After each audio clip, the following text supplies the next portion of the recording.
Information Service Television Network Samnais TVna Lepalitana Sanduk Sariba Tayul Gakanaba Torumni Makokthongbasingi Wari Hariba Torumsida Tongan ba Magi Hainazarba Sinpamda Mai Paklabi Kayama Akoi Unazay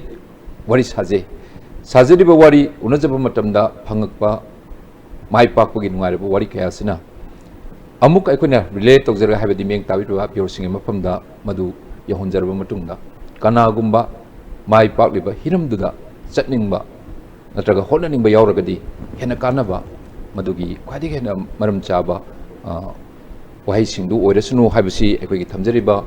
Pandam Duni Hariba Torumsi Lepalitana Sanduk Sarapanasidi Jahi of whom Mapung Parakle and Nike Torumsi but I happy Lepalitan Ming Tabi revised the biggest and Bursing Ikai Kunazabu Seri Nasishu Amukana Kurum Jaraga Nasi Torumsida Dumbutaran Oxeri Nasi Equi Studio da Yamtangna Mapam Sida Poxerabasu Manipur Giswalda Manipur Imagi Mamom when a Panzerabasu Sinpam the Yadana Atopam Pamda Abrota to a country that was later Tabuxi Taubiri Sintasi Pangbiri Nasidi Tanzana Yum the Tolkumatamda Unazanabagi Masekwen Hajiru Matamda Yam Puxel Song Yabiri Manipuri Magi Mamoni Yam Henungajaribadi Handak English and Sumataramapan see the Pantopani Bharat Pumbagi Bharat Nation Sigi India Nation Sigi Achoba Pazabi Sakhen Bitanabagi Adugumba contest to the Manipur Gimai Vir Klabi Saknairabi Yumnam Manorama Mrs. Yumnam Manorama Hosi Studio Links in Leviri Nasi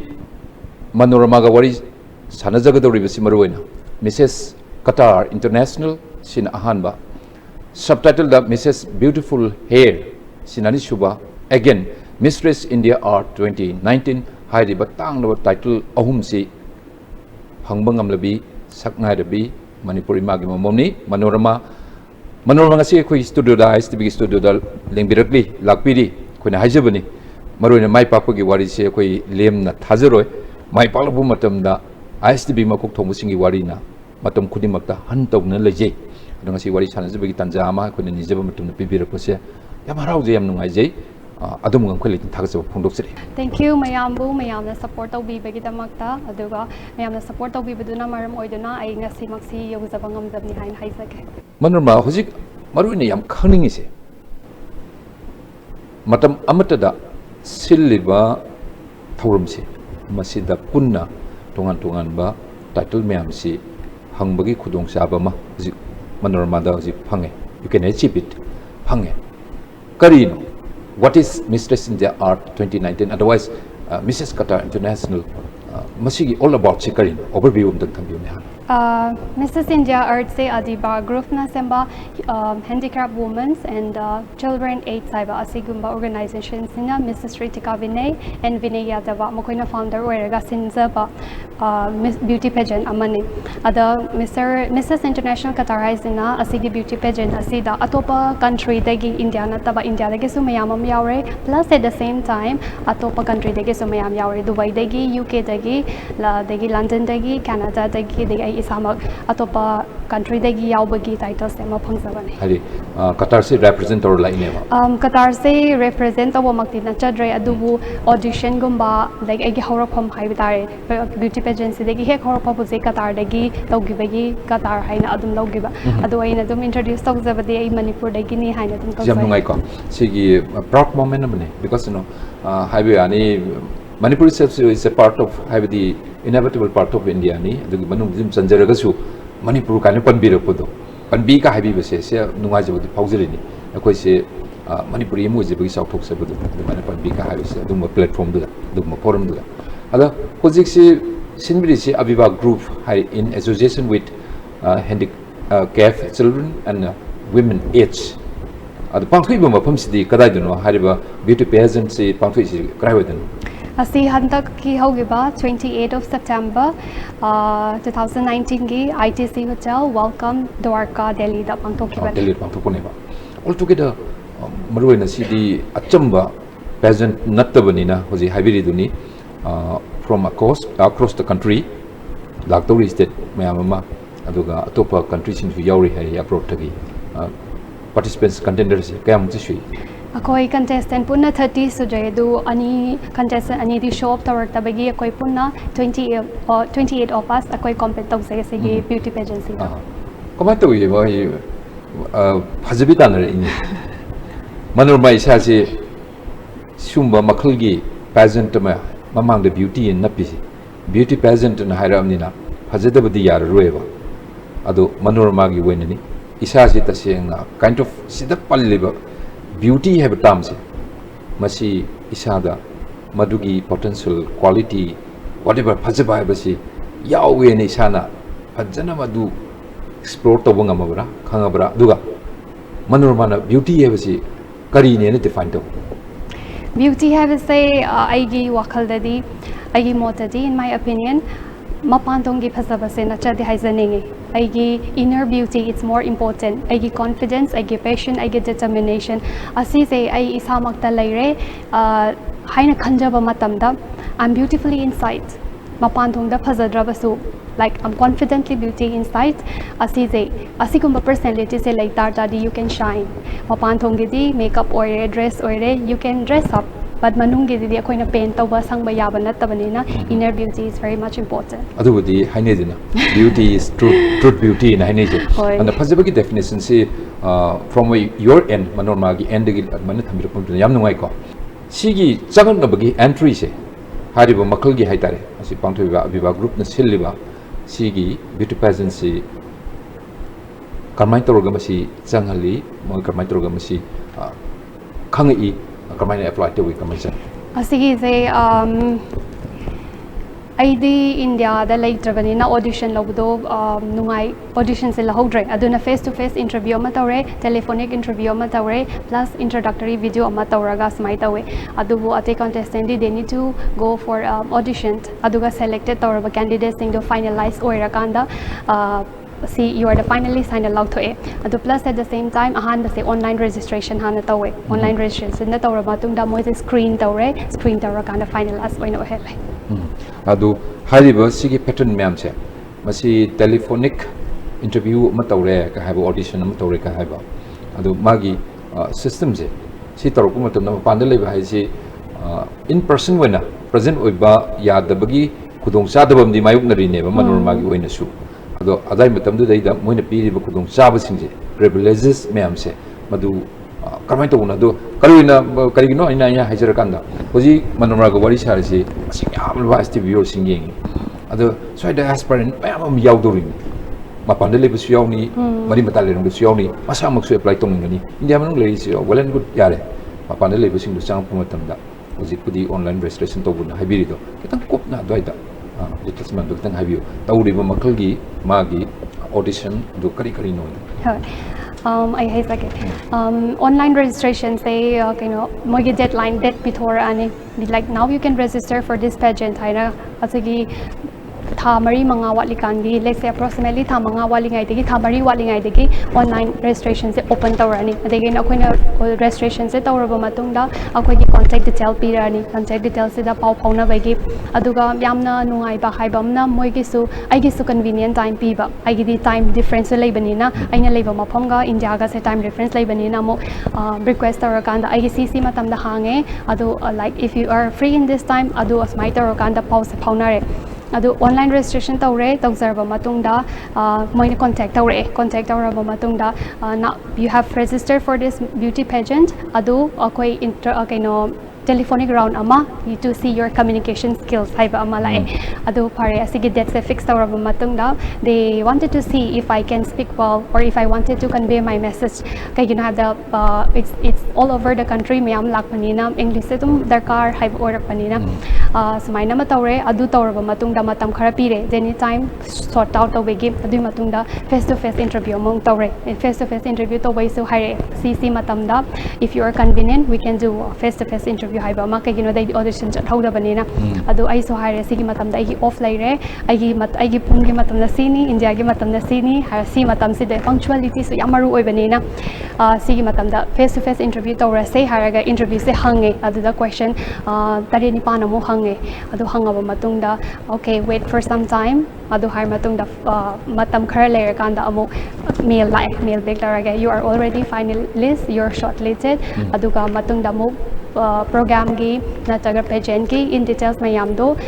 ꯃꯦꯜꯗ ꯅꯠꯇ꯭ꯔꯒ your contact ꯗꯤꯇꯦꯜꯗ ꯑꯩꯈꯣꯏꯅ ꯄꯥꯎ ꯐꯥꯎꯔꯛꯑꯅꯤ ꯍꯥꯏꯅ ꯁꯨꯃꯥꯏꯅ ꯑꯃꯨꯛ ꯇꯧꯏ ꯌꯥꯝ ꯅꯨꯡꯉꯥꯏꯖꯕ ꯅꯣ communication skill ꯍꯥꯏꯕꯁꯤ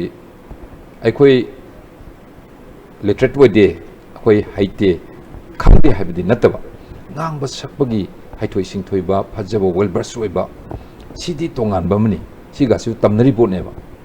ꯀꯔꯤꯅꯣ ꯃꯣꯏꯅ ꯍꯪꯉꯤꯁꯦ ꯀꯝꯃ꯭ꯌꯨꯅꯤꯀꯦꯁꯟ ꯃꯅꯣꯔꯃꯥꯒꯤꯗꯤ ꯀꯃꯥꯏꯅ ꯃꯣꯏꯅ ꯏꯚꯥꯂꯨꯋꯦꯠ ꯇꯧꯕ ꯃꯣꯏꯅ ꯑꯦꯛꯖꯥꯃꯤꯟ ꯇꯧꯕ ꯀꯔꯝꯍꯥꯏꯅ ꯇꯧꯏ ꯀꯝꯃ꯭ꯌꯨꯅꯤꯀꯦꯁꯟꯁꯦ ꯉꯥꯡꯉꯦ ꯍꯥꯏꯗꯅꯁꯨ ꯄꯉꯥꯡ ꯉꯥꯡꯕ ꯌꯥꯗꯦ ꯑꯩꯅ ꯍꯥꯏꯅꯤꯡꯉꯤꯕꯁꯦ ꯄ꯭ꯔꯣꯄꯔ ꯋꯦ ꯏꯟ ꯑ ꯄ꯭ꯔꯣꯄꯔ ꯋꯦ ꯅꯣ ꯑꯣꯐꯦꯟꯁꯤꯞꯁꯨ ꯑꯣꯏꯗꯕ ꯑꯦꯛꯁꯄ꯭ꯔꯦꯁ ꯇꯧꯕ ꯉꯝꯕꯗꯣ ꯑꯗꯨꯅꯦꯕ ꯃꯣꯏ ꯈꯜꯂꯤꯁꯦ ꯍꯧꯖꯤꯛꯇꯤ ꯃꯌꯥꯝ ꯉꯥꯡꯅꯔꯦ ꯑꯗꯒꯤ ꯒꯣꯌꯤꯡ ꯇꯨ ꯀꯥꯏꯁꯦ ꯒꯣꯅꯥꯕꯤ ꯀꯥꯏꯅ ꯇꯧꯔ ꯁꯣꯔꯠꯀꯠ ꯃꯌꯥꯝ ꯉꯥꯡꯅꯔꯦꯅ ꯍꯧꯖꯤꯛꯀꯤ ꯁ꯭ꯂꯦꯡ ꯍꯧꯖꯤꯛ ꯃꯌꯥꯝ ꯍꯣꯏ US ꯀꯤ ꯀꯔꯤꯒꯤ ꯂꯥꯛꯏ ꯍꯣꯏ ꯃꯌꯥꯝꯁꯦ ꯑꯁꯨꯃꯥꯏꯅ ꯉꯥꯡꯅꯕꯅꯤꯅ ꯂꯥꯏꯛ ꯑꯩꯅ ꯍꯥꯏꯖꯅꯤꯡꯕꯗꯣ ꯋꯥꯠ ꯑꯥꯏ ꯋꯥꯟꯇꯦꯠ ꯇꯨ ꯑꯦꯛꯁꯄ꯭ꯔꯦꯁ ꯑꯗꯨꯗꯣ ꯐꯖꯅ ꯑꯦꯛꯁꯄ꯭ꯔꯦꯁ ꯏꯟ ꯑꯩꯈꯣꯏ ꯃꯤꯌꯥꯝꯒꯤ ꯃꯃꯥꯡꯗ ꯑꯦꯛꯁꯄ꯭ꯔꯦꯁ ꯇꯧꯕ ꯉꯝꯕ꯭ꯔꯥ ꯍꯥꯏꯕ ꯑꯁꯤ ꯈꯛꯇꯅꯤ ꯃꯔꯨ ꯑꯣꯏꯅ ꯌꯦꯡꯉꯤꯁꯦ ꯍꯧꯖꯤꯛ ꯍꯧꯖꯤꯛ ꯃꯅꯣꯔꯃꯥꯁꯤ working as senior supervisor of an international flight ꯆꯥꯎꯔꯥꯛꯅ ꯆꯍꯤ 9-10 ꯃꯥ ꯍꯧꯖꯤꯛ international flight flying ꯁꯤ ꯃꯁꯤ ꯇꯧꯔꯛꯇꯨꯅ ꯂꯩꯔꯦ ꯃꯁꯥꯃꯛꯁꯤ ꯑꯗ cabin crew ꯑꯣꯏꯅ ꯆꯪꯉꯕ ꯃꯇꯨꯡꯗ ꯍꯧꯖꯤꯛ ꯉꯁꯥꯏ ꯍꯥꯏꯅ ꯋꯥꯔꯤ ꯁꯥꯕ ꯍꯧꯖꯔꯛꯄ ꯃꯇꯝꯗ ꯃꯤꯁꯦꯁ ꯀꯇꯥꯔ ꯏꯟꯇꯔꯅꯦꯁꯅꯦꯜ ꯍꯥꯏꯁꯦ ꯑꯁꯣꯝꯗꯒꯤ ꯑꯦꯄ꯭ꯂꯥꯏ ꯇꯧꯔꯛꯄ ꯃꯇꯝꯗ ꯁꯤꯗ ꯄꯣꯛꯆꯕ ꯑꯣꯏꯔꯁꯨ ꯏꯟꯗꯤꯌꯥꯟ ꯑꯣꯏꯔꯁꯨ ꯊꯕꯛ ꯇꯧꯔꯤꯕ ꯃꯐꯝꯗꯨꯗꯒꯤ ꯑꯦꯄ꯭ꯂꯥꯏ ꯇꯧꯔꯛꯄ ꯃꯇꯝꯗ ꯂꯥꯛꯄꯗꯤ ꯑꯇꯣꯞꯄ ꯀꯟꯇ꯭ꯔꯤꯗꯒꯤ ꯂꯥꯛꯏ ꯍꯥꯏꯕꯗꯨꯒꯤꯅꯤ ꯃꯅꯣꯔꯃꯥ ꯃꯗꯨ ꯀ꯭ꯂꯥꯔꯤꯐꯥꯏ ꯇꯧꯕꯤꯈ꯭ꯔꯦ ꯍꯣꯔꯦꯟꯁꯨ ꯑꯃꯨꯛ ꯍꯥꯏꯕꯤꯔꯛꯀꯅꯤ ꯌꯥꯝ ꯅꯨꯡꯉꯥꯏꯖꯔꯤꯁꯦ ꯃꯅꯣꯔꯃꯥ ꯊꯤꯝ ꯑꯃꯃꯝ ꯍꯦꯛ ꯌꯥꯎꯅꯩꯌꯦ ꯑꯗꯣ ꯍꯧꯖꯤꯛ ꯍꯥꯏꯕ ꯃꯇꯝꯗ ꯍꯦꯟꯗꯤꯀꯦꯞ ꯆꯤꯜꯗ꯭ꯔꯟ ꯑꯗꯨꯒ ꯋꯤꯃꯦꯟ ꯑꯦꯖ ꯀꯥꯏꯅ ꯍꯥꯏꯕ ꯁꯨꯃꯥꯏꯅ ꯑꯃ ꯍꯥꯏꯔꯤꯁꯦ ꯁꯤꯟꯕ ꯃꯇꯝꯗ ꯑꯕꯤꯕꯥ ꯒ꯭ꯔꯨꯞꯅ ꯁꯤꯜꯂꯛꯄ ꯃꯇꯝꯗ ꯑꯗꯣ ꯍꯟꯗꯛꯀꯤ ꯄꯥꯡꯊꯣꯛꯏꯕ ꯃꯤꯁꯦꯁ ꯏꯟ ꯗ ꯑꯥꯔꯠ 2019 ꯕ꯭ꯌꯨꯇꯤ ꯄꯦꯖꯦꯟꯁꯤꯒꯤ ꯃꯥꯒꯤ ꯊꯤꯝ ꯕꯦꯛꯒ꯭ꯔꯥꯎꯟꯗ ꯀꯔꯤꯒꯤꯅꯣ ꯃꯣꯏ ꯄꯥꯡꯊꯣꯛꯏꯁꯦ ꯑꯁꯤ ꯑꯩꯈꯣꯏꯒꯤ ꯐꯥꯎꯟꯗꯔ ꯗꯤꯔꯦꯛꯇꯔꯒꯤ ꯃꯈꯣꯏ ꯗ꯭ꯔꯤꯝ ꯍꯥꯏꯕ ꯗ꯭ꯔꯤꯝꯅꯦꯕ ꯀꯩꯅꯣ ꯏꯝꯄꯥꯋꯔꯃꯦꯟ ꯋꯨꯃꯦꯟꯁ ꯀꯩꯗꯧꯉꯩ ꯏꯟꯗꯤꯌꯥꯗ ꯃꯅꯤꯄꯨꯔꯗ ꯅꯠꯇꯅ ꯑꯇꯣꯞꯄ ꯀꯟꯇ꯭ꯔꯤ ꯑꯇꯣꯞꯄ ꯏꯟꯗꯤꯌꯥꯒꯤ ꯁ꯭ꯇꯦꯠ ꯃꯌꯥꯝꯗ ꯂꯩꯔꯤꯕ ꯅꯨꯄꯤꯁꯤꯡꯁꯦ ꯌꯥꯝ ꯍꯟꯊꯅ ꯌꯦꯡꯕꯤꯕ ꯑꯗꯒꯤ ꯃꯣꯏꯅ ꯃꯇꯦꯡ ꯑꯣꯏꯔꯕ ꯀꯥꯟꯗ ꯃꯇꯦꯡ ꯅꯤꯠ ꯑꯣꯏꯕ ꯀꯥꯟꯗ ꯀꯅꯥꯝꯇꯅ ꯍꯦꯜꯞ ꯇꯧꯕꯤꯒꯗꯕ ꯑꯗꯨ ꯄ꯭ꯂꯁ ꯑꯦꯠ ꯗ ꯁꯦꯝ ꯇꯥꯏꯝ ꯑꯉꯥꯡꯁꯤꯡꯁꯨ ꯆꯤꯜꯗ꯭ꯔꯦꯟ ꯃꯣꯏꯒꯤ ꯄꯦꯔꯦꯟꯁ ꯂꯩꯇꯕ ꯑꯉꯥꯡꯁꯤꯡ ꯑꯗꯒꯤ ꯑꯟꯗꯔ ꯄ꯭ꯔꯤꯚꯤꯂꯦꯖ ꯑꯣꯏꯔꯕ ꯑꯉꯥꯡꯁꯤꯡꯁꯦ ꯃꯣꯏꯅ ꯍꯦꯜꯞ ꯄꯥꯝꯕ ꯀꯥꯟꯗ ꯀꯅꯥꯝꯇ ꯍꯦꯜꯞ ꯂꯩꯇꯕ ꯃꯣꯏꯕꯨ ꯁꯞꯄꯣꯔꯠ ꯇꯧꯕꯤꯅꯕ ꯑꯗꯩ ꯃꯣꯏꯕꯨ ꯃꯣꯇꯤꯚꯦꯁꯟ ꯄꯤꯅꯕ ꯃꯌꯥꯝ ꯂꯩꯇꯕꯁꯦ ꯁꯤꯒꯤ ꯊꯤꯝꯁꯦ ꯃꯦꯟ ꯕꯦꯁꯤꯁ ꯑꯣꯏꯔꯀꯥꯟda ꯑꯩꯈꯣꯏꯅ ꯄꯦꯖꯦꯟꯁꯦ ꯇꯧꯔꯛꯄ ꯀꯥꯟꯗꯁꯨ ꯑꯩꯈꯣꯏ ꯃꯥꯗꯔ ꯑꯥꯔꯠꯁꯨ ꯌꯥꯎꯔꯤꯀꯣ ꯍꯥꯏꯗꯤ ꯃꯥꯗꯔ ꯑꯥꯔꯠꯁꯨ ꯁꯦꯐ ꯇꯧꯕꯒꯤ ꯇꯥꯏꯇꯜ ꯑꯃꯁꯨ ꯄ꯭ꯔꯃꯣꯠ ꯑꯃꯁꯨ ꯇꯧꯖꯔꯤ ꯄ꯭ꯂꯁ ꯑꯦꯠ ꯗ ꯁꯦꯝ ꯇꯥꯏꯝ ꯍꯧꯖꯤꯛꯀꯤ ꯍꯦꯟꯗꯤꯀꯦꯞ ꯋꯨꯃꯦꯟ ꯑꯦꯟ ꯆꯤꯜꯗ꯭ꯔꯦꯟ ꯑꯁꯤꯒꯨꯝꯕ ꯑꯩꯈꯣꯏꯒꯤ ꯅꯤꯗꯤ ꯑꯣꯏꯔꯕ ꯃꯤꯑꯣꯏꯕ ꯑꯉꯥꯡꯁꯤꯡ ꯅꯠꯇ꯭ꯔꯒ ꯅꯨꯄꯤꯁꯤꯡꯁꯦ ꯑꯁꯤꯕꯨꯁꯨ ꯄ꯭ꯔꯃꯣꯠ ꯇꯧꯕ ꯑꯁꯤꯕꯨꯁꯨ ꯍꯦꯜꯞ ꯇꯧꯕ ꯃꯇꯦꯡ ꯄꯥꯡꯕ ꯍꯥꯏꯕꯒꯤ ꯃꯦꯟ ꯃꯤꯁꯟꯁꯦ ꯑꯁꯤ ꯑꯩꯈꯣꯏꯒꯤ ꯃꯤꯁ ꯏꯟꯗꯤꯌꯥ ꯑꯥꯔꯠꯁꯤꯗ ꯌꯥꯎꯖꯔꯤ ꯑꯗꯨ ꯃꯤꯁꯟꯗꯨꯒꯤ ꯀ꯭ꯔꯨꯁꯦꯗꯔ ꯑꯃ ꯑꯣꯏꯅ ꯍꯧꯖꯤꯛꯇꯤ ꯇꯁꯦꯡꯅ ꯃꯤꯁꯅꯔꯤ ꯑꯃ ꯑꯣꯏꯅ ꯅꯥꯎ ꯌꯨ ꯀꯝ ꯑꯞ ꯏꯟ ꯃꯅꯣꯔꯃꯥꯁꯤ ꯍꯧꯖꯤꯛ ꯑꯗꯨꯃꯥꯏꯅ ꯊꯣꯛꯂꯛꯑꯦꯕ ꯑꯗꯨ ꯃꯣꯏ ꯃꯤꯁꯟꯁꯤ ꯍꯧꯖꯤꯛꯀꯤ ꯕ꯭ꯌꯨꯇꯤ ꯄꯦꯖꯦꯟꯁꯤꯗ ꯈꯜꯂꯦ ꯍꯥꯏꯔꯒ ꯂꯣꯏꯕ꯭ꯔꯥ ꯃꯣꯏꯒꯤ ꯐꯣꯂꯣꯑꯞꯁꯤ ꯀꯔꯤ ꯐꯣꯂꯣꯑꯞꯁꯦ ꯀꯩꯅꯣ ꯇꯧꯋꯦ ꯈꯜꯂꯦ ꯅꯥꯎ ꯌꯨꯔ ꯐꯥꯏꯅꯦꯂꯤꯁ ꯍꯥꯏꯔꯕ ꯃꯇꯨꯡꯗ ꯇꯥꯛꯁ ꯃꯌꯥꯝ ꯑꯃ ꯄꯤꯌꯦꯕ ꯑꯩꯈꯣꯏꯗ ꯗꯦ ꯂꯥꯏꯛ ꯈꯜꯂꯦ now you need to come beauty pageant ꯍꯧꯔꯅꯤ ꯍꯥꯏꯅ ꯇꯣꯛꯇꯔꯦꯕ ꯒꯦꯞ ꯑꯃ ꯊꯥ ꯑꯃꯒꯨꯝꯕ ꯒꯦꯞ ꯂꯩꯕꯀꯥꯟꯁꯤꯗ ꯃꯥꯗꯔ ꯑꯔꯠꯁꯦ ꯀꯔꯝ ꯍꯥꯏꯅ ꯁꯦꯐ ꯇꯧꯁꯤ ꯍꯥꯏ ꯀꯥꯟꯗ ꯑꯩꯈꯣꯏꯒꯤ ꯒ꯭ꯂꯣꯕal ꯋꯥꯔꯃꯤꯡ ꯄ꯭ꯔꯣꯕ꯭ꯂꯦꯝ ꯃꯌꯥꯝ ꯂꯩꯔꯤꯀꯣ ꯑꯁꯤꯗ ꯇ꯭ꯔꯤ ꯄ꯭ꯂꯥꯟꯇꯦꯁꯟꯒꯤ ꯇꯥꯁꯛ ꯑꯃ ꯄꯤꯔꯛꯑꯦꯕ ꯑꯩꯅ ꯉꯝꯕ ꯎ ꯊꯥꯕ ꯑꯗꯨꯒ ꯄ꯭ꯂꯁ ꯑꯦꯠ ꯗ ꯁꯦꯝ ꯇꯥꯏꯝ ꯑꯇꯣꯞꯄ ꯑꯩꯒꯤ ꯐ꯭ꯔꯦꯟ ꯁꯔꯀꯜ ꯑꯩꯒꯤ ꯋꯥꯔꯀꯤꯡ ꯏꯟꯚꯥꯏꯔꯣꯟꯃꯦꯟ ꯃꯌꯥꯝꯗꯁꯨ ꯑꯁꯤꯒꯨꯝꯕ ꯄꯥꯎꯖꯦꯜꯁꯦ ꯄꯤꯔꯀꯥꯟꯗ ꯎ ꯊꯥꯕ ꯍꯦꯟꯒꯠꯍꯟꯕꯒꯤ ꯑꯗꯨꯒ ꯑꯟꯗꯔ ꯄ꯭ꯔꯤꯚꯤꯂꯦꯖ ꯆꯤꯜꯗ꯭ꯔꯦꯟ ꯑꯣꯔꯐꯅꯦꯖ ꯃꯌꯥꯝꯗ ꯑꯩꯅ ꯀꯔꯤ ꯇꯧꯕ ꯉꯝꯕꯒꯦ ꯍꯥꯏꯕꯗꯣ ꯁꯣꯁꯤꯌꯦꯜ ꯋꯥꯔꯛꯀꯨꯝꯕ ꯑꯗꯨꯒꯨꯝꯕꯒꯤ ꯇꯥꯛꯁꯦ ꯑꯩꯈꯣꯏꯗꯁꯨ ꯄꯤꯔꯛꯑꯦ ꯑꯗꯨꯀꯥꯟꯗ ꯇꯥꯛꯁ ꯄꯤꯕꯁꯤꯁꯨ ꯀꯩ ꯍꯥꯏꯇꯥꯔꯦ ꯄꯪꯆꯨꯋꯦꯂꯤꯇꯤꯁꯨ ꯑꯃꯨꯛꯁꯨ ꯌꯦꯡꯉꯦꯕ ꯍꯥꯏꯗꯤ ꯑꯩꯅ ꯍꯌꯦꯡ ꯇꯧꯔꯒꯦ ꯍꯥꯏꯔꯒ ꯂꯩꯊꯣꯛꯄ ꯌꯥꯕ ꯅꯠꯇꯕ ꯕꯤꯀꯁ it is something that you really wanted to do from inside अदु उट्पगीदमक्ता अखोई उ पांबी मयाम थाजखी अदगीदी आंगांसिंग मयाम अमा अखोई चटलगा ꯂꯥꯏꯔꯤꯛꯀꯨꯝꯕ ꯑꯗꯩ ꯆꯥꯅ ꯊꯛꯅꯒꯨꯝꯕ ꯑꯗꯩ ꯃꯣꯏ ꯐꯝꯃꯒ ꯉꯥꯏꯍꯥꯛꯇꯪ ꯃꯤꯅꯤꯠ 5-10 ꯃꯣꯏꯕꯨ ꯃꯣꯇꯤꯚꯦꯠ ꯇꯧꯔꯒ ꯋꯥꯔꯤ ꯁꯥꯟꯅꯖꯕꯒꯤ ꯈꯣꯠꯄꯒꯤ ꯚꯤꯗꯤꯑꯣꯒꯨꯝꯕꯁꯦ ꯃꯤꯁꯦꯁ ꯏꯟꯗꯤꯌꯥ ꯑꯥꯔꯠꯅ ꯑꯦꯖ ꯑ ꯃꯔꯨ ꯑꯣꯏꯅ ꯑꯗꯣ ꯀꯝꯄꯜꯁꯔꯤ ꯑꯣꯏꯅ ꯑꯩꯈꯣꯏꯗ ꯇꯥꯁ ꯇꯧꯗꯕ ꯌꯥꯗꯦ ꯍꯥꯏꯅꯁꯨ ꯑꯩꯈꯣꯏ ꯇꯥꯁꯁꯦ ꯃꯔꯨ ꯑꯣꯏꯅ ꯃꯥꯒꯤ ꯑꯦꯔꯤꯌꯥ ꯑꯣꯄꯔꯦꯁꯟꯁꯤꯗꯤ ꯗꯦꯜꯂꯤ ꯈꯛꯇꯗ ꯑꯣꯏꯕ꯭ꯔꯥ ꯑꯗꯨꯒ ꯀꯔꯝꯍꯥꯏꯅ ꯇꯧꯏ ꯀꯔꯤ ꯇꯧꯏ ꯑꯁꯤꯒꯤ ꯄꯦꯖꯦꯟꯁꯦ ꯕꯦꯁ ꯇꯧꯕꯗꯤ ꯗꯦꯜꯂꯤꯗꯅꯤ ꯑꯗꯨꯕꯨ ꯖꯣꯙꯄꯨꯔꯗ ꯖꯩꯄꯨꯔꯗꯒꯤ ꯑꯗꯒꯤꯗꯤ ꯄꯨꯅꯦ ꯕꯣꯝꯕꯦ ꯗꯦꯜꯂꯤ ꯒꯨꯔꯒꯥꯎ ꯀꯣꯆꯤꯟ ꯇ꯭ꯔꯤꯕꯦꯟꯗꯝ ꯃꯌꯥꯝ ꯏꯟꯗꯤꯌꯥꯗ ꯂꯩꯔꯤꯕ ꯃꯐꯝ ꯈꯨꯗꯤꯡꯃꯛꯇꯁꯨ ꯃꯌꯥꯝ ꯇꯧꯏ ꯑꯗ ꯃꯤꯁꯇ꯭ꯔꯦꯁ ꯏꯟꯗꯤꯌꯥ ꯑꯗꯨꯒ ꯑꯥꯔꯠ 2019ꯁꯤ ꯃꯁꯤꯒꯤ ꯇꯥꯏꯇꯜꯁꯤ ꯂꯧꯔꯀꯥꯟꯗꯗꯤ ꯃꯣꯏꯅ ꯑꯅꯗ ꯑꯦꯁꯥꯏꯟꯃꯦꯟ ꯑꯃ ꯄꯤꯔꯤꯕ꯭ꯔꯥ ꯀꯔꯤ ꯍꯥꯏꯔꯛꯏꯒꯦ ꯀꯔꯤ ꯇꯧꯔꯦ ꯁꯤꯗ ꯑꯗꯨꯝ ꯂꯣꯏꯔꯕ꯭ꯔꯥ ꯀꯃꯥꯏꯅ ꯇꯧꯒꯦ ꯑꯁꯤ ꯑꯩꯈꯣꯏꯒꯤ ꯋꯤꯅꯔ ꯃꯌꯥꯝꯁꯦ again there is a follow up again winner mayam se khoi mayam pau phaunar kanda it's not only for the national level international level ki pageant akoi prepare tobagi karai da Mrs Universe Mrs R Mrs Asia Pacific mayam ama international level ki competition mayam se akoi se participate toba yabagi chance layeba adu leibani na amuk akoi da pau phaunar kanda now you need to prepare for another pageant finally kamai towi what about the beauty pageant maruina hanba finalist khale smain to na adu do face to face adu yaugre audition gi si tawre telephonic audition whatever masi round kaya da koi contestant ma'am si boiba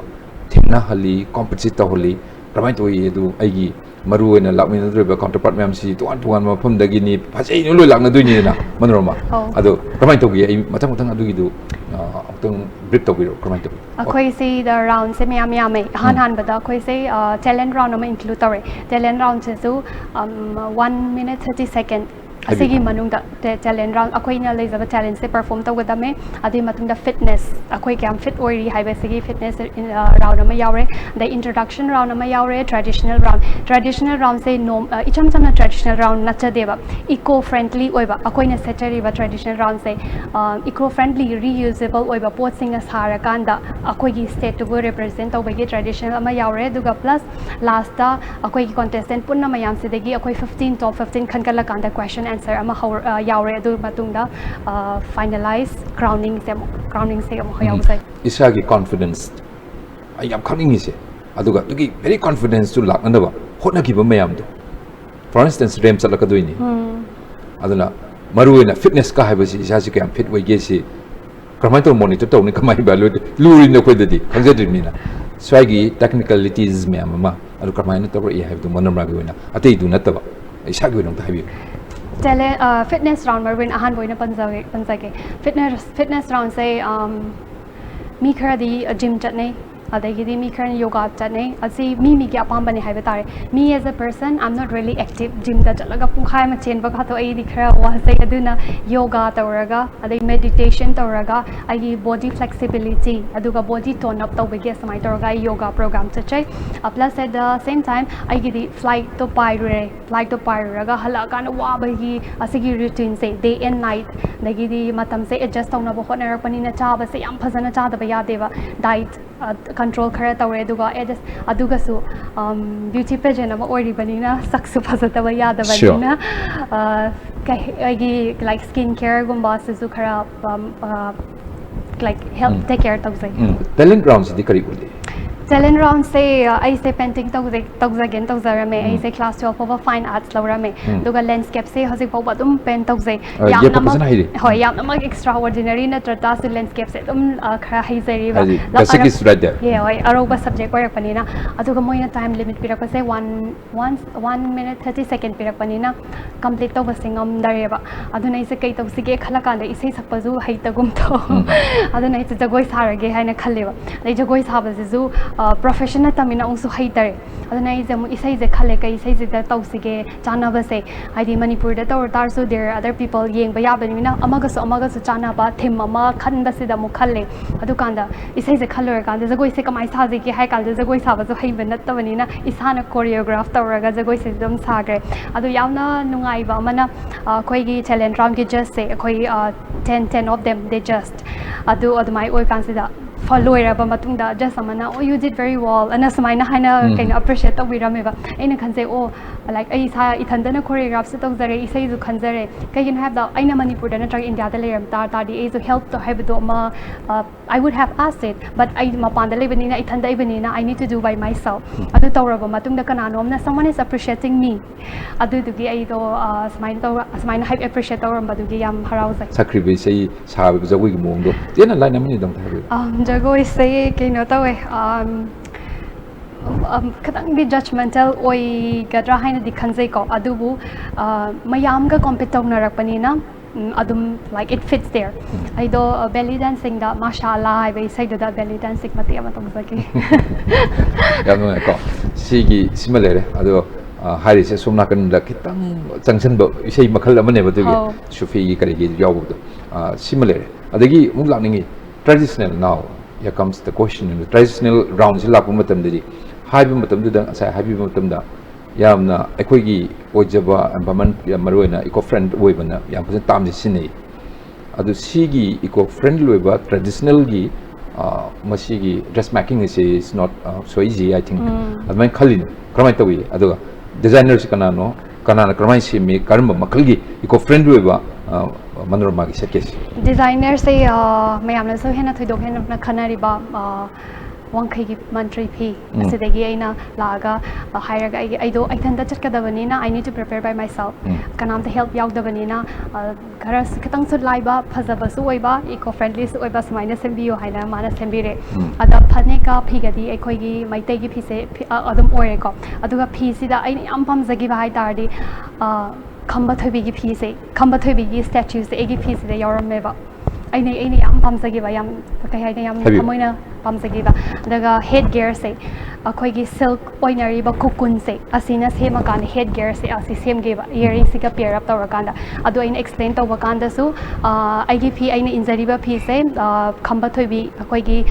ancient romantic pair folklore oi gi ba khamba thoibi gi phi ne aduga ai gi head gear se na kukun oi ba akhoi gi silk lokthok pa yari ba kukun makul na sema head gear ni haina atmai represent tawjaki skin care se sak phajaba haiba ma yaurni na nungda phajaba su amani ko aduga pan gi su phajaba yadri sigi tawrpu matam sin tamsop ngasai gi makeup mi sema kadori adagi yam nungari se sa Mrs Beautiful Hair ai ngasai ju hajaba du kari no kramai tawi hair stylist kana sin nabi ge kramai tawge samge na adu mai gi phajana bana kramai tawi makeup artist ka kana luni kramai tawi aina khangjabada akhoi gi north east ki mi ge manipuri gi angang sing akhoi gi nupi ke sing se geographically climate oibana geographically akhoi asida leibana we are blessed God blessed oibanina skin se adum phajaiba we are blessed we're like aina haizaning bada adagi skin se we don't need to do anything artificial amna toksinda tarta so naturally we are blessed asida khojikti angang sing se K-pop influence Korean idol Korean singer myamna influence oigana asang bom sange angang bom sange amhu bom sange myam to buzida chemical season abagi khatang di mange ko adoi tarsu hoi mi gi apambani asuguma season na tarta jo fajan expertise tana biraga ai hair condition na khari no aduga si apply to radi kayam sokani plus aduga si season raba matam da kari haina take care to gani haiba abse ma haizaninge ko adu natana akhoi gi di isorna chanbi duna skin dagi samdagi sakchu dagi isona pina birakpadagi adum naturally phasai hain haizani similar da maruina hair style kamai tawi maruina beautiful hair se moina kamai yeng mase kamai madu examine to evaluate to kamai to ge expertise la moise expertise la skin ge expertise la hair ge expertise la ya ge expertise la kan moina check up to kan ai gi hair texture se koi hair texture se yam silk orga smooth orga there is no split ends aduga scalp dry oibagi scalp dandruff problem oibagi adagi di split end oidana yam rough oibagi asugumba problems amta leiteba akoi texture se yam very silk and smooth yam phazaba texture oibagi asida examine tawraga beautiful hair important record and silky way yam smooth win I was sigi yam silky way smooth way ba aduga tasengna sam maton pokai ba na pokai ba si pokai handana ba kari no isana tawje ba section thawang sidi kari shampoo mokta has example kari sin ne kramai tawi Manorama ai di tasengna thoidok hendok patok zaru de yamna simple oina ko keno week amada twice try some fazana thadokpiba oily oitar tadi karamba product aiga chanagani aiga hair sigi matungina karamba product chanagani haida fazana examine tawrakanda adu season nabiba adagi di oiling fazana tawbiba scalp to dry oidanaba scalp se dry oitar tadi it comes to your face as well pimples mayam acne mayam freckles mayam lakpagi problems so lakpaya banina ai kita natana mayam gisu product ama season nabiba kanda aiga chanagadra aigi skin ga chanagadra aigi hair ga chanagadra haise fazan examine tawrakanda season na tar tadi kaisu thoen to thoidokpa problem thoi hain haizaning training marapta ga yawrapura adu isani lanai gi wena tambara sigi ideas the knowledge man about to make up the sin nagadori baigi kina nabagi masak mutum mayam ga se knowledge mayam am le si Manorama kamanda how did you earn what sort of knowledge is about masi kamai to oh haisage ai je angang wari kan di ki base kaino khamjarakte hedi yamna class 12 phawa bada my degree slin ama taizaraga the my school kazare ba ki base kem khamjarakte adumokpo aina 2 years diploma aviation and hospitality management haiba diploma course yaubadagi aside cabin crew plus hospitality gi training tawbanina as a part oibanina grooming se yaur eva grooming gi class yaur pakan sida how to take care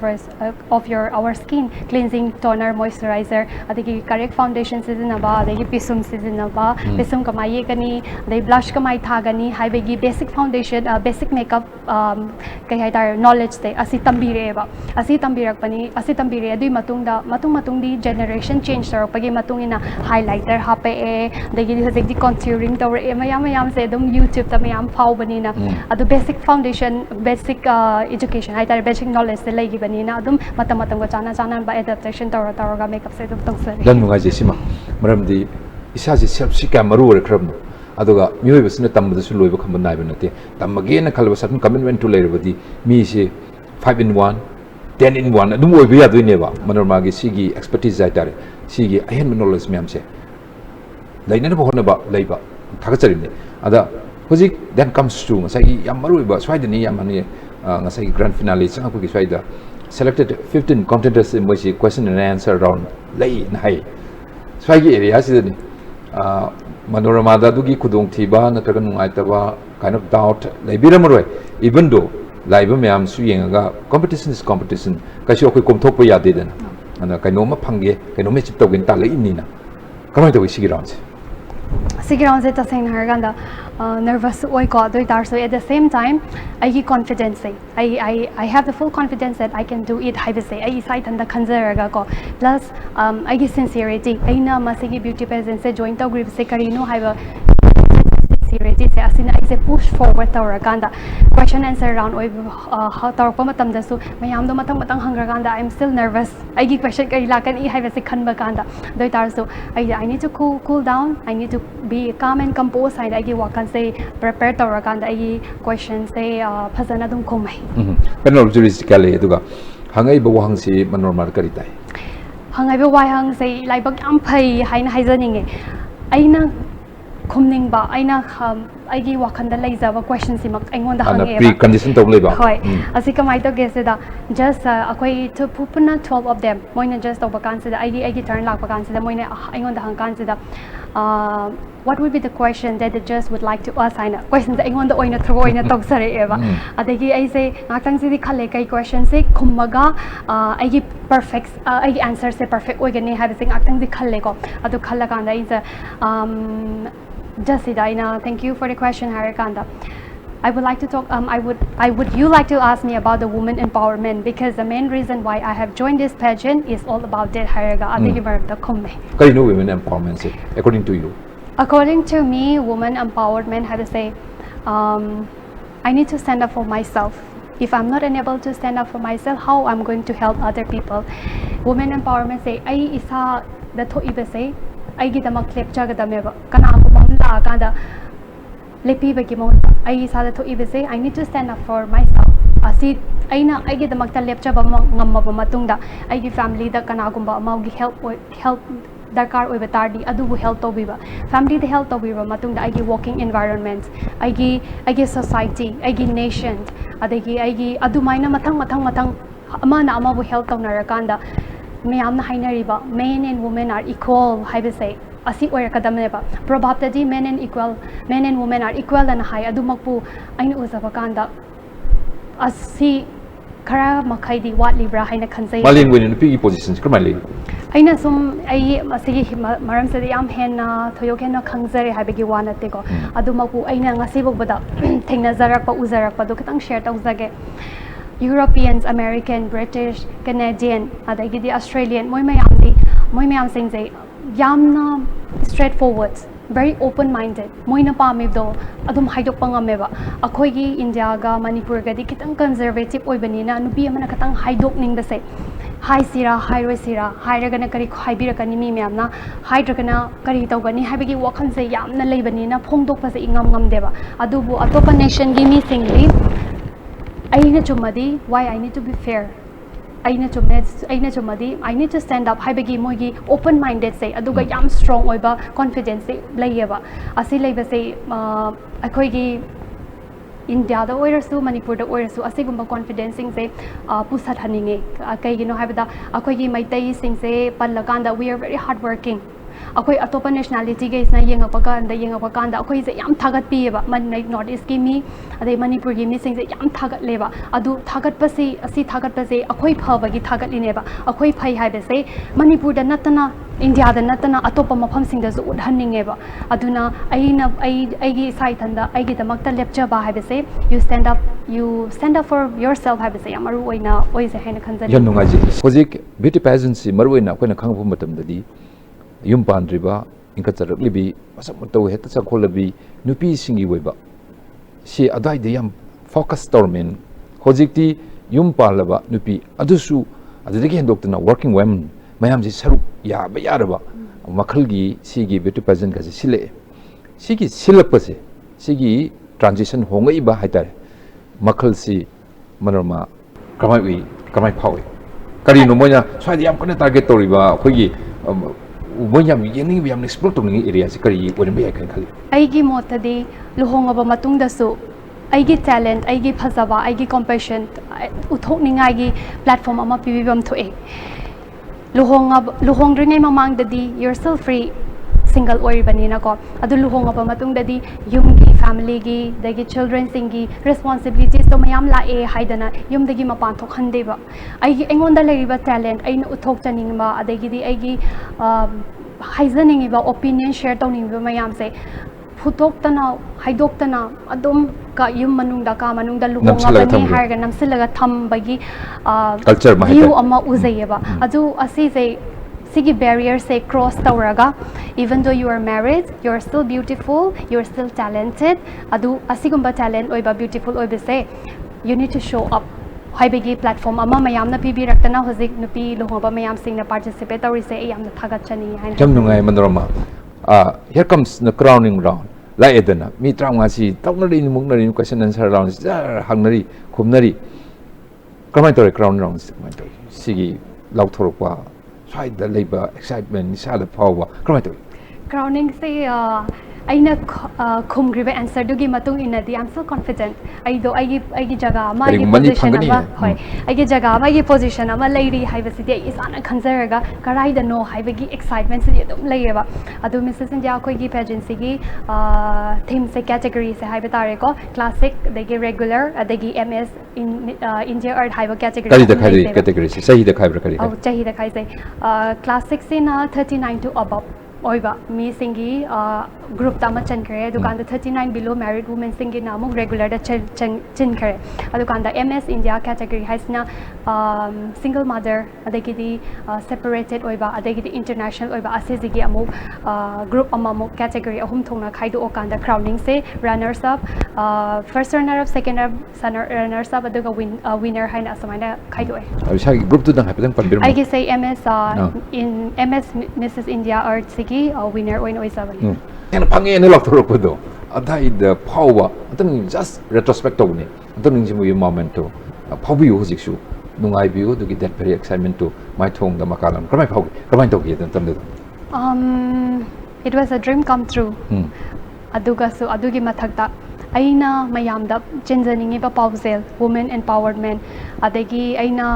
aigi question answer da khumjagi ba aidi nupi amana aina asmaina khumjagi if a woman stands for herself she stands for every woman aduga Kubak kubase apabagi su kubak kunai yet ka oiga pattabagi su kubak kunai yet ka oiga adu pattabagi bayamna kubak kunara kanda oi thangba oiriba nupi singdabu kaidawagi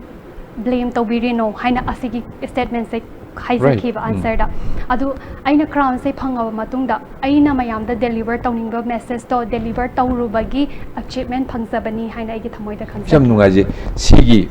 moment 시니까 안데 미여베기 분시다 미여베 하시 Manorama 아이슈니 미여베 쿠딩 맘니 분시시다 망 아마맘디 부르가 락서리니 코시 망 파운노 마야암두 마이 빠고 미 느피고 신을 빠고 신 망 파운노 기데바 마야암 수요리니 앙슨 히어로스 마야암 레리니 우비데바 파츠바 마야암 수 레리니 ngasi mayam marakudagi pura iba mangdu mo paung ba to some extent ngamabi sakari Manorama ni anu ngasi gi mai pakpogi nungai raba moment se akoi su phaujiri bani akoi gi chanura mana manipur gi ningol mana nupi mana sumaina sumbal level am da changdana achievement ma'am se phangba ngame haiba sigi lol se purok ngame haiba gi chautok sabudo ngasi di sigi nungai bu punam se Manorama gi mafam da akoi pura thangjelga mo thamjeram ko hagatjarni viewersing adongi puning sing jari Manorama da nungsibiba yabiba aduga adongi afaba poktak aduga khwaidigi na pharba blessing pudamuktu bibi wan ma haijege Manorama si ai ure citation makhada lere adagi mathang mathang tang pairaga mathang mathang takpiu sila ain pahanjani message beautiful hair si masai silky adagi soft beautiful hair gi silere adu si samaton pokai daba adu yamna phajaba samamoi haibagi sima ana bior yengbiyo ji Manorama somda isagi kanu dam do piu sima beautiful hair gi then comes to ngasai laksa Mrs. Qatar sina Qatar dagi phajani ire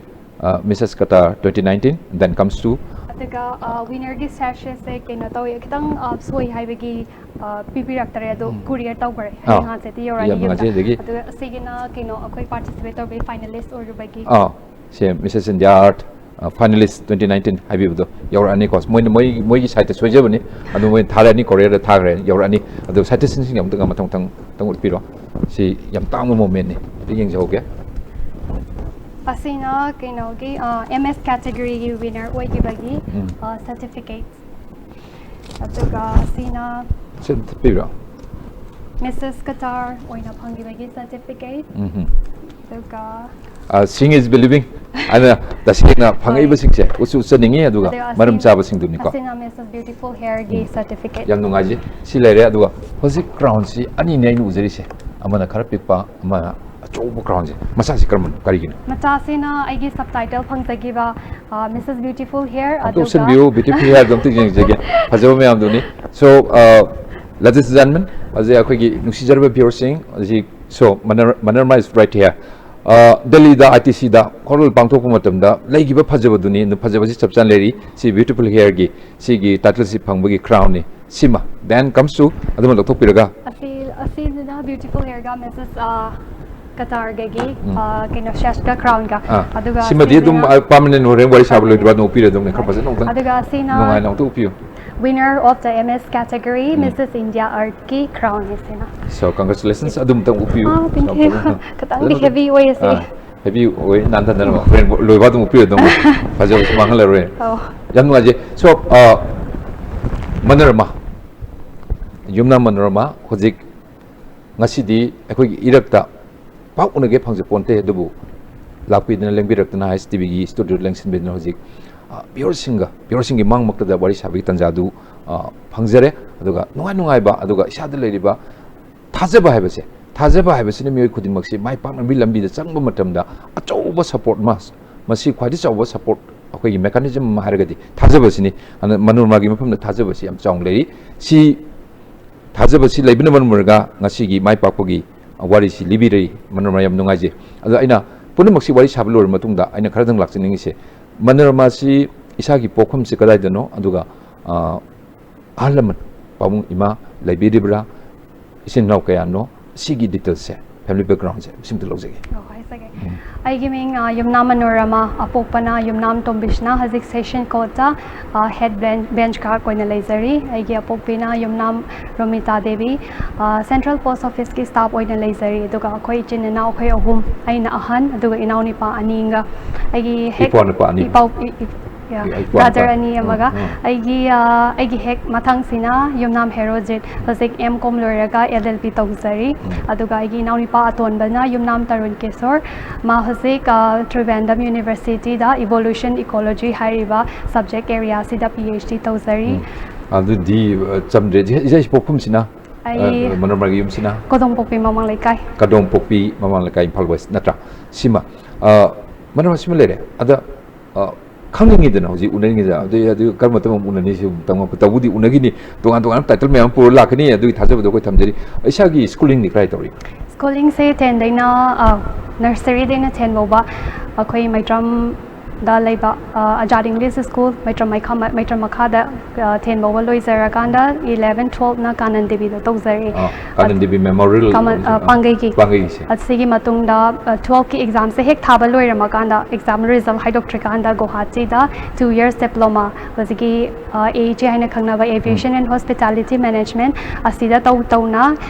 CMJ University da graduation tawsale graduation loirba matung da ai husik sociology in masters in sociology Trivandrum University da pursue tawzari to like si sumna kanda academic lines da su akhoi suk thaba leitana tawriba service mark se chilba mark se da tight schedule mark se da adum lepaletan sanction bi yam nungai ko si pursue tawri ga haiba se akhoi master in sociology tawri ga haiba se saida adagi kitang haidok chara kan ni maruena haini yar hostess bi paisa yam phange maya haini ni ko adagi amu maruena domestic privacy tu ga international pa ga di as amu ko yam phange haini lamju yam ko na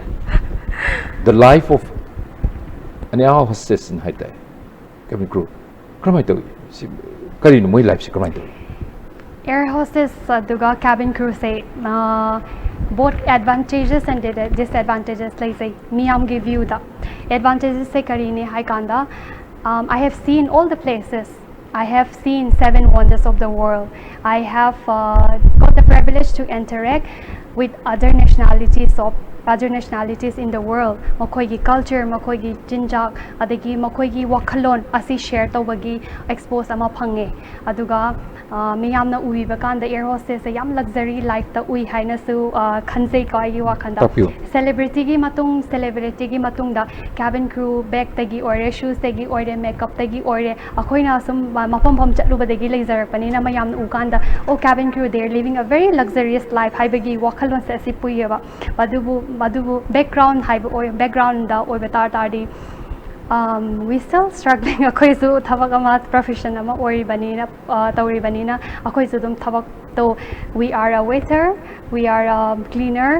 degidi akoi do safety da su yeng da ba yade degidi chams mayamam leigereba luxurious khatang da leiba nateba flight say 16 hours they do kaino aina pariba mafam du degi US power paiba kanda 13 hours 14 hours 15 hours ki flight leiba sing the passenger 300 400 ki passenger mayam se koina take care tawdori neba take care tawba sida natana anar narak pa yawba first aid medical situation yarok pasu yengdori ni aduna luxury life khata nateba koina hingiba se so adi plus adigi mathangda chana thakna bagi supply tawba adigi di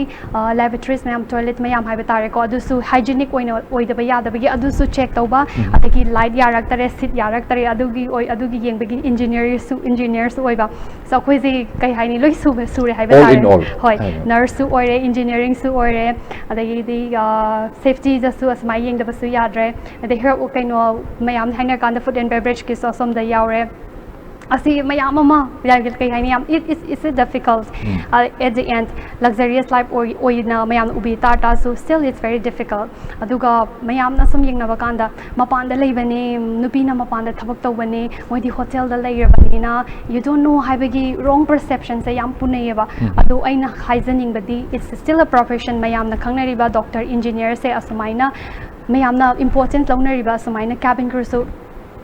importance pibiyoba respect ama pibiyoba kaigino habda aikoina fangiba privilege se asi phangba yamna wani ba aduga I really want to urge asiki my koigi maitai angang macha sing se mukoi su cabin crew yamna oizaning banina it's a very great opportunity la Manipur degi thogla aganda atopa mayamda yengi ba say it's really wide enough your thinking is really wide enough your thought aduga mayamna kaina kari taunari habe say uhanninge aduna la oja come and join us the cabin crew and see this opportunity see the world hainaizaning then Manorama gi hoji senior supervisor haiba responsibilities amamu hakole iba so I did talk about them see come to how to deal with other ngasai gi colleagues ma'am ta thengna na ko kolop ko so I got talk pasir come to asi senior manager senior supervisor or big responsibilities say flight say agi flight deba flight thato iba say akoi rules and regulations like Tata so rules and regulations say guide toba passengers say proper treatment toba proper makoina pay tawribado akoina haibakanda we are a 5-star airlines we provide this we provide that we are very good in hospitality akoina promote tawriba sing se miyamda adu promote tawbagi standards se maintain tawba se akoigi responsibility neba plus at the same time crew mayamam lady crew 16 17 crew cabin crew mayamam se makoigi welfare su yengapa crew na ba yaurapa de crew amaga mon manarata ba yawba si mayam gi su yengda ba yadeba adagi di flight adu da natana flight decks to makoigi welfare su yengda ba yadeba as a cabin supervisor you need to take care of your customers you need to take care of myself then I need to take care of the other cabin crew akoi do team ama oibanina aduga flight se loiraba matungda so ana aye kumba yaurpa kanda I think cabin crew say khoi we are very kai hai tai first aider da yam prompt oeba akoi na training tawrpa kanda how to give a child birth se asibo tambire eba asi tambirak panina asigi responsibility se yaw banina you need to fulfill it karigino hai kanda karai da no ma soigi ba kanda soiri be sikana no haibegi blame natraga question do hanga pa kanda ai oigada banina I need to fulfill my task haibe se si oisani si yam riko aduna masai da sense of responsibility si khangda ba yarak ba madu execute tawnu honar pa matamda aingon da legada ba haidi capability aduga ai strength ado ai vision masi leader mo bagi kano si yam yauk yaroi doineba adu haiba mayam du yaubuna oi batai adu Manorama sumba akogi scale up tokna saigi position ma'am lai si boiba ado masai gi aina hangjagi badu piri batolop siga hoji Manorama li ba wari siga di tolop ka ji kari mo tono pamak to pasa ga je ada kamai phau bi tolop si ya yara bra dum kari no kamai na kari haibi mayam si tasingna am lucrative job adman lognai ye ado hoji luxurious maruena job adu celebrity sing matangda another celebrity ma haga ti kai haini je kala ajai jagari kitang comment yam tena line ama gundang saying na haizer bada salary package se adum phazai international party am khare phang adum phazai aduga akoi gi company na provide toriba facility ge so yam phazai akoi insurance bb narak pagi degi yagi check up tawrak pagi degi health care gi insurance ma yamam pb aduga akoi na laibagi we don't need to pay the electric bill water bill degi the utensil washing machine they or fridge degi or degi gargi yum amagi utensils mayam equipments mayam da akoi kesu pay tawdeba adu akoina thongba thakpa budi akoina tawjare ko thongba thakpa gi plate phoba cutlery to crockery phoba company na loi provide tawbi ba sigi facilities se pibi yam dungai sigi opportunities the privileges mayam si phangba ngamba si kana mo mi mo da thabuk ti tok toru din heta laga pire ba ya ponte aduna ai service ai profession du da phangum thok area sung yarin pir amne ba aduna yamna nungai ba aduga ko de syam encouraging mai ba marwena no ba aspirant sing hoji Manorama gumna atopa da marwena international flight sing da changba yanana bagi adugi room si yam chong lere anytime adum eta wari sabi ba contact to ba kamai sakade habna chingba punamak si Manorama su khara dum dai liberal khara obio maruna koi gi si white color job in swai sum tana lei dia ponte and pi sing khara su expose pi haning bodo adai da Manorama khara ga to pin ba haijege asana ning ba wari yam lei ba du koi ji matam mi manai ni losi lei ni ana swai da kitang haidoro kan dani Manorama ke ba khotpa du budi usi haina phajaba si du phajare samgi phajaba du maithong skin gi phajaba ma'am si lo yaure ko ado pusigini tongan ba ado khoi machu mamin ga se ado isagi maruina dress code ka si kramai to wi khara hena comfortably set pa nungai ba si ayam matam na kari ga set laga isa ji nungai kramai to wi ado den ai gi uniform ga piri na dun na tabada kramai to wi asi question si ki tanja mak tang do sa hoge ko dress se aina chaliba country sigi rules and regulation ngangna khoi dress set chai aina leiba hojik recite or country say yamna conservative oiba Arabic country oibagi conservative or so black and white haiba rules sam leiba asidana si set pa yai sidana si set pa hai yai haibagi rules sam leiba akoi gi mapa akoi gi mi sing ne orakanda o moi di mapan dai setting set le janing ba chare haibagi say asi leite ba public area da di si set pa yade aduga day time da dagidi mi nupi like local mi oibe mamang da kari haina wangang na ni etiquette leiba adu at the same time mapan da leirubanina foreigners mayam ma lakpanina makoi gi su yeng da ba yada banina wo kai ni kai living culture se su yeng da yada banina makoi bu su accept to banina makoi gi su jaga amadum pibiyeba aduga aduna tana akoina chatliba mafam da Barcelona chatlo they're very open minded Barcelona natana Europeans ta chatpa kanda moido no one borders aine kanana kari setli haibagi kaisa thai dokpa khana de ba aduna country amagi rules so phajana ngak na chatpiraga makoina yaba setpa chabagi moigi rules so follow to bakanda kaisu kainingai leite hain haisani adu being a ideal Manipuri woman Mati Munadi, what is your option about your dress code? Always it's adum kay ay tani forever in my heart. I koy Manipuri culture gi dress, Manipur attire. It will be forever in my heart. This is selai. Kaya di phajare. Mati no pigi phajabdo. Sabsan yawi ko. Yam nungai je. Ado lamdi me am chale. Yamna kahani yamna koy gi wholeheartedly nungshiba yamna koy impressed to bom yawrungani dana. Ado lam kan ba yawi ada isana pamjaba yam favorite doba isana pamjaba say Asia ron se khara attract tok je kai gina da saksu haipet mana vare degidi culture so haipet mana degidi then degi chaba thaksu mana ai kaino makatang share tok jage ai say no ma Japan da chatle haneda flight tor chakan dai say Tokyo bok da chatninge ba haneda degi kaino Tokyo bok se train tor ga chakadabane ba ai say wrong direction da chatle ba Tokyo na som da oraga aina som da chatlure ba ai yeng kan trains is agi stations is lakte hani yeng consider stations the Manorama ba degi Japanese so begi English to khatang communication gap amal lai ban ai se kana da hangni yeng concept nupi ma clear me ba ani nupi ga sa hang consider karai chaka doino hain hang mana aina sida chatka doini hai kana come with me and hire kana mana ai se pubira kana ai stations da phamhalle ai lakada ba trains da phamhala kana ma je chat khare ba aina khalam bana ma su ai ge chaka do ba lambi da punna chatmin na ge da hire khalame ba adubu moigi kai no foreigner bu welcome to begi aduga moigi yam traditionally oi begi amna mi bu sincerity oina mateng pangning begi wakhalon se kaya kai no hai kanda ai se atopa station de degi pura kan la kan ai station de thambirame adukan ai train se la kan train se da phammo adukan de sigi station se yora kan kumtharo haina thambirama kan ma se samai chatkeba it really touched my heart aduna ai se adum Asian countries attract away ba samnunga je sima aduni sagi chatwar ni mayam du thengar pum tam su khenari si boiba ado sigi agent country sing maruena agent lebak sing si akhoi ni na haibe ado mala sigi yam nunga je sima as favorite dish kamai toi ai se iro mayam phamjai adu lam atopam da chatlura kan da di chak se phangda pham se yawe ba bread oina chana ba dagi potato soina go chana go ba ai se chak se charure mogi dagi stick ama pu char soup mashed potato ga meat amaga protein amaga yaw char tar so chalore ba matung da ai puk se dum hang ga lebe dum ma leba khai kino da chak charu da baki aduna chak chaba koi mai tai gi hingsang se yam pam se adu lai bak phobana koi gi aina lai ba mafam da su ai koi gi che da za family oina lai ba mayam lai ba off lai ba kanda chatlaga che kaino thobiyo irom ba thongbiyo kangsoi thongbiyo chagem pom ba tobiyo haraga moina tobiraga mai tai chinjak se dum chajai ado asai sei di sakpa hite de hai ado ba pan sum lai gramni na akoi kari gum matam da asai gi mathang tongan ba country sing tongan wan lon gi sei ga di yam puli taramani ado isai ga si Manipuri isai ga si ita ta gidra bra kamai tobi taning bi isai ga leitabra ai de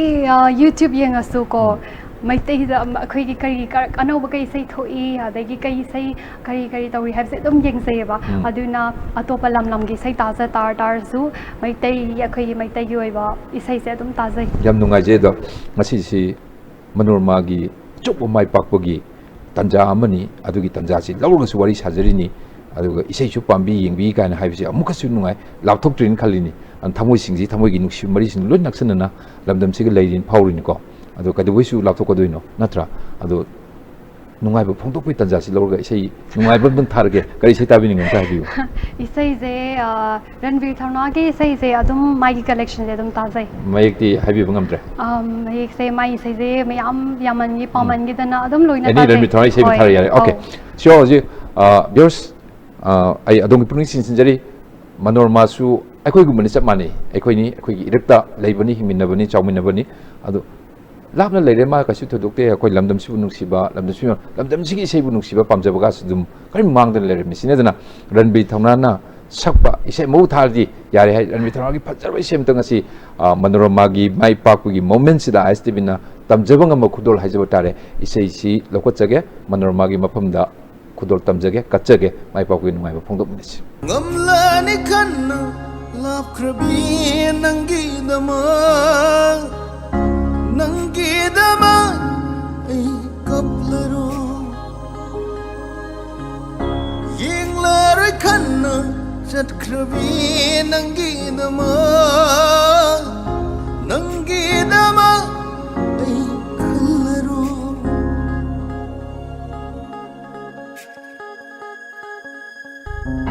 Ngamlani kanna lapkrabi nangidama ay kaplaro Panglanda tena kiwi saktam nikhan kakrage nangbu punsagi Panglanda tena kiwi saktam nikhan kakrage nangbu punsagi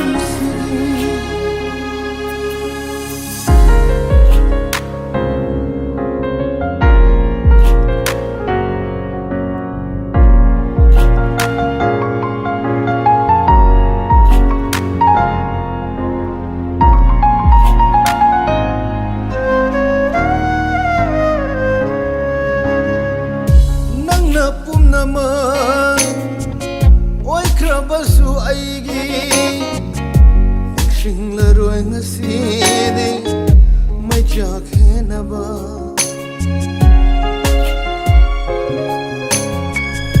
Nang napum naman Oy krabasu aigi Shinglaroy ngasidi May chakhe na ba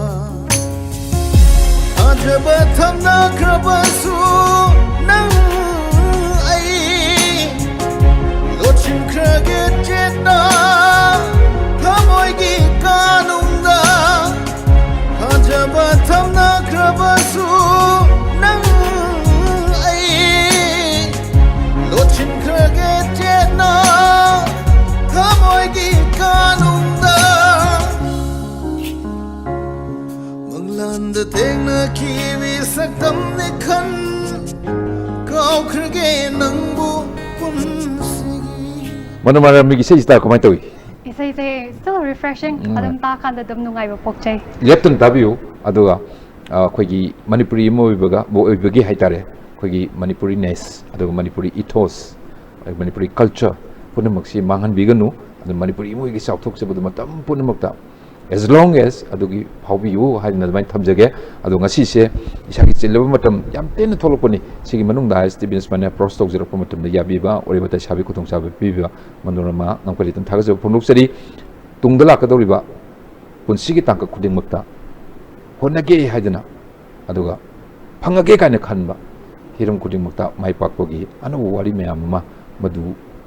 ꯎꯕꯤꯔꯈꯣ ꯑꯩꯈꯣꯏꯒ ꯇꯠꯇꯅ ꯎꯅꯒꯁꯤ ꯑꯗꯨꯅ ꯑꯥꯏ ꯑꯦꯁ T ꯕꯤꯁꯨ ꯑꯗꯣꯝꯕꯨ ꯃꯅꯣꯔꯃꯥꯕꯨ ꯑꯗꯨꯝ ꯍꯟ ꯇꯧꯅ ꯂꯩꯖꯗꯣꯏꯅꯤꯀꯣ ꯑꯗꯨꯅ ꯑꯅꯥ ꯑꯌꯦꯛ ꯌꯥꯎꯕꯤꯒꯅꯨ ꯑꯗꯨꯃꯥꯏꯅ ꯊꯝꯖꯒꯦ ꯍꯥꯏꯕꯤꯌꯨ ꯀꯩꯅꯣ